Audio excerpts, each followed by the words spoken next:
கர்த்தருடைய ஆலயத்துக்கு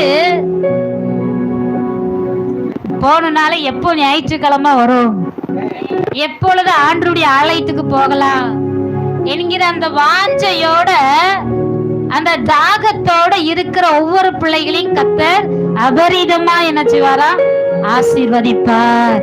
அல்லேலூயா, அல்லேலூயா. ஆண்டவரே சொல்லி இருக்கிறாரு, நீ 6 நாள் வேலை பாரு, ஆனா ஒரு நாளை எனக்காக கொடு. என்னை ஆராதிப்பதற்காக நீ முதல் நாளை நீ கொடுக்கும் பொழுது மீதி 6 நாளும் உனக்கு ஆசீர்வாதமாக இருக்கும். அல்லேலூயா, அல்லேலூயா. ஆனா இன்னைக்கு அநேகர் 6 நாளும் வேலைக்காக ஓடுவாங்க, ஆனா அந்த முதலாம் நாள் கர்த்தருடைய நாள் இருக்கு, அன்னைக்குதான் நல்லா ரெஸ்ட் எடுப்பாங்க. இன்னைக்கு ஒரு நாள் தான் லீவு, அதனால என்னை தயவு செய்து எழுப்பிடாதீங்க, நான் நல்லா தூங்கணும்.